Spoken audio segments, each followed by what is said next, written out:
పుట్టిన శిశువు శరీర రక్షణ, పోషణ, పునరుత్పత్తి అనే 3 బాధ్యతలు నిర్వహించడానికి ఉన్న 6 గుణాలను అవి ఎంత తక్కువ తీవ్రతతో ఉన్నా వాటిని చెడు గుణాలు అని ఎందుకు అన్నారు అంటే, అవి శరీర రక్షణ, పోషణ, పునరుత్పత్తి పనుల కొరకు ప్రాపంచిక అనుభవాల వైపుకు ప్రేరేపిస్తాయి మరియు ధ్యాన అనుభవం వైపుకు వెళ్ళడానికి అడ్డంకులు సృష్టిస్తాయి. కాబట్టి మంచి పనులు చేయమని చెప్పే సామాజిక నియమాలు ఉంటే సరిపోదు.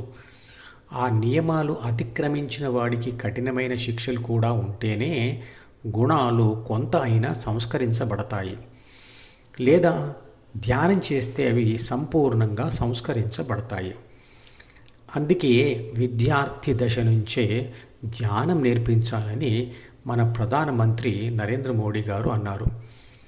అవకాశం ఇవ్వకపోతే లేదా దొరకకపోతే చెడ్డవాడు జీవితాంతం మంచివాడుగానే ఉండవచ్చు. అవకాశం వస్తే 6 చెడు గుణాల ప్రేరేపణతో మంచివాడు కూడా చెడ్డవాడుగా మారవచ్చు. కాబట్టి పరిస్థితుల ప్రభావం చేత మనిషి తాత్కాలికంగానైనా మారతాడు, కానీ శాశ్వతంగా మారాలనుకుంటే మాత్రం ధ్యానం చేయాలి. చిత్రపటంలో చూపించిన ఇంగ్లీష్ అక్షరం ఈ మరియు డి ద్వారా ప్రపంచం ఏబీసీ ముందుకు వస్తే ఏబీసీ బిలోని గుణాలతో కలిసి దానికి ప్రతిస్పందన ఇస్తుంది. ఈ 2 కూడా డిలోనే రాయబడతాయి. ఒక మనిషిలో ప్రాపంచిక జ్ఞానం మరియు ధ్యాన సాధనతో పొందిన ఉన్నత వ్యక్తిత్వం 2 కలిసి ఉండవచ్చు. ఇంకో మనిషిలో 2 ఉండకపోవచ్చు. మరో మనిషిలో 1 ఉండి 2వది లేకపోవచ్చు. మద్యపానంకు బానిస అయ్యి క్యాన్సర్ తెచ్చుకున్న వ్యక్తి కూడా క్యాన్సర్ చికిత్స ఇచ్చే అత్యున్నత డాక్టర్ కావచ్చు. ప్రాపంచిక జ్ఞానంలో అభివృద్ధి ఎలా సాధిస్తామో అదేవిధంగా గుణాలను అంటే వ్యక్తిత్వాన్ని కూడా ధ్యాన సాధనతో మార్చుకోవచ్చు. చివరిగా నిర్గుణ స్థితికి చేరుకోవచ్చు. ఎంతటి పాపం చేసిన వాడైనా ధ్యానంతో స్థితప్రజ్ఞ తెచ్చుకోవచ్చు. మనిషి చదువులతో, పదవులతో, మంచి చెడులతో సంబంధం లేకుండా, కుల, మత, లింగ భేదం లేకుండా అందరూ ధ్యానం చేయవచ్చు. అందరూ ఆ స్థితిని సాధించవచ్చు.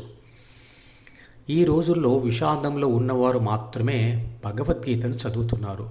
కానీ ధ్యాన పద్ధతి సరిగ్గా తెలియకపోవడం వలన లేదా ధ్యానం సరిగ్గా జరగకపోవడం వలన, వారు చేస్తున్న పూజా పద్ధతుల వలన వారు తృప్తినైతే పొందుతున్నారు, కానీ వారిలో పరివర్తన జరగడం లేదు. నీరు అయితే వేడెక్కుతుంది కానీ ఆవిరిగా మారడం లేదు అన్న పరిస్థితి ఏర్పడింది. భగవద్గీతను ఆ కాలం నాటి అభిప్రాయాలతో, భాషతో మరియు పదాలతో కాకుండా నేను పొందిన ధ్యాన అనుభవం మరియు ఈరోజు ఉన్న సైన్స్ ఆధారంగా భగవద్గీత యొక్క మూల సిద్ధాంతం చెడకుండా దానిని వివరించే ప్రయత్నం చేశాను. తాను అనుభవించడం, ఇతరులకు చెప్పడం, ఇతరులు దానిని వినడం, వారు కూడా అనుభవించడం, ఇది పరంపరగా సాగే ప్రక్రియ. ఈ పద్ధతిలో మొట్టమొదటిసారిగా అనుభవం పొందని విషయం ప్రచారంలోకి రాదు.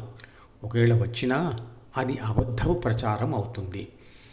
ఆ దృష్టితో చూస్తే వేదాలు, ఉపనిషత్తులు, భగవద్గీత ఇవన్నీ కూడా మొట్టమొదటిసారిగా మనసును వదిలిన, అనుభవం పొందిన ఎవరో ఒక మహానుభావుడు చెప్పినవే కదా.